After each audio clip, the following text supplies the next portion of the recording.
नमस्कार किसान भाइयों। गेहूं में जिंक कब डालें, कितनी मात्रा में डालें, यूरिया खाद के साथ हमें कौन सा जिंक का उपयोग करना है। किसान भाइयों, आप जो स्क्रीन पर अभी फ़ोटो देख रहे हो, अगर आपने इसको समझ लिया तो आप अपनी गेहूं की फसल में जिंक का उपयोग हमेशा करोगे।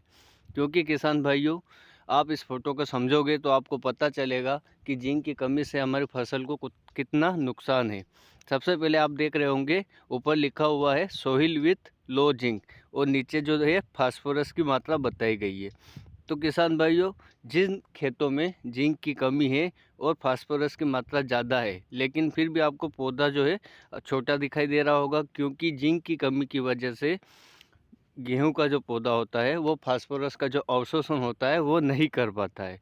लेकिन आप जब दूसरे फोटो को देखते हो जिसमें जिंक की बराबर मात्रा है और फास्फोरस भी दे रखा है, तो आप उसमें देखोगे कि जिंक होने की वजह से फास्फोरस की जो अवशोषण क्षमता है गेहूं का पौधे में बढ़ जाती है, जिसकी वजह से गेहूं की जो ग्रोथ है आपको अलग ही देखने को मिल रही होगी। आपको मैं एक फोटो और बता देता हूं। आप ये प्लॉट देखिए, इसमें ट्रीटेड किया हुआ है, एक जिंक की कमी है जिस पर आपको गेहूं की जो ग्रोथ है असमान प्लस पीलापन दिखाई दे रहा होगा, और दूसरे में जिंक दिया हुआ है, उसमें गेहूं की जो ग्रोथ है पूरी एक जैसी है और हरापन है। किसान भाइयों, जिंक की कमी से पीलापन तो आता है, लेकिन पीलापन आने की वजह से गेहूं का पौधा जो है फोटोसिंथेसिस यानी प्रकाश संश्लेषण की जो प्रक्रिया होती है उसको नहीं कर पाता है, जिसकी वजह से गेहूं में कल्लों का फुटाव कम होता है और उपज हमें कम देखने को मिलती है। एक फ़ोटो और रखा है मैंने आपके लिए, आप यहाँ पर देख सकते हो। ये गेहूं का पौधा है और उसमें कल्ले और पीलापन दोनों की मात्रा बताई गई है। फास्फोरस फर्टिलाइज़र विदाउट जिंक, यानी कि जो आप पहला फ़ोटो देख रहे हो उसमें जिंक की कमी है और फास्फोरस दे रखा है, तो आपको गेहूं की जो पत्तियां है पीली पीली दिखाई दे रही होगी ऊपर से।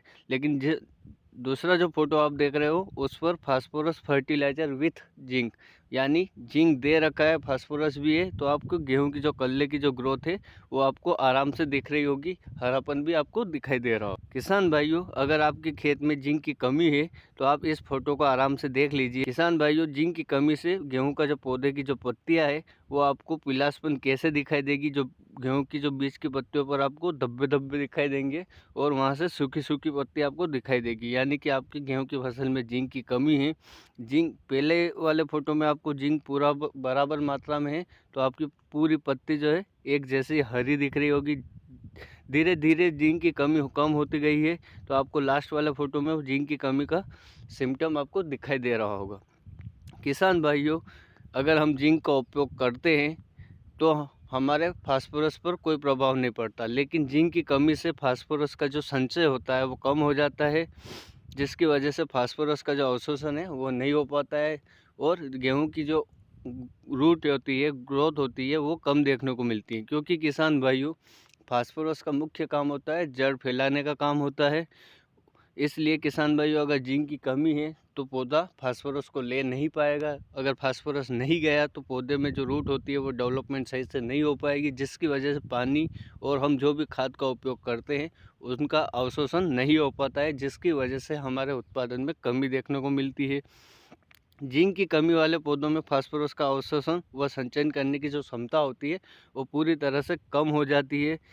किसान भाइयों, अगर पर्याप्त जिंक के बिना फास्फोरस उर्वरक का अगर हम इस्तेमाल करते हैं तो फसल की वृद्धि और उपज भी कम होती है, क्योंकि जिंक नहीं है तो पौधा फास्फोरस नहीं ले पाता है। इसलिए किसान भाइयों, हमको या तो जिंक युक्त फास्फोरस उर्वरक का इस्तेमाल करना चाहिए या फिर यूरिया खाद के साथ हमें जिंक का इस्तेमाल करना चाहिए। किसान भाइयों, जिंक का इस्तेमाल आप 2 से 3 समय पर कर सकते हो, जैसे कि बुवाई के समय, पहला पानी देते समय, दूसरा पानी देते समय। जिन किसानों ने इन तीनों अवस्था पर जिंक का उपयोग नहीं किया है वह किसान भाई बाजार से चिलेटेड जिंक 12% EDTA वाला उपयोग कर सकते हैं। उसका 25 से 30 ग्राम प्रति पंप के हिसाब से उपयोग करें और स्प्रे करें। किसान भाइयों, अगर आप दूसरा पानी या पहला पानी दे रहे हैं तो यूरिया खाद के साथ आप जिंक सल्फेट का उपयोग कर सकते हैं 4 से 5 किलोग्राम प्रति बीघा के हिसाब से। किसान भाइयों, आपको अगर वीडियो समझ में आया हो, अच्छा लगा हो तो लाइक करना, चैनल को सब्सक्राइब करना।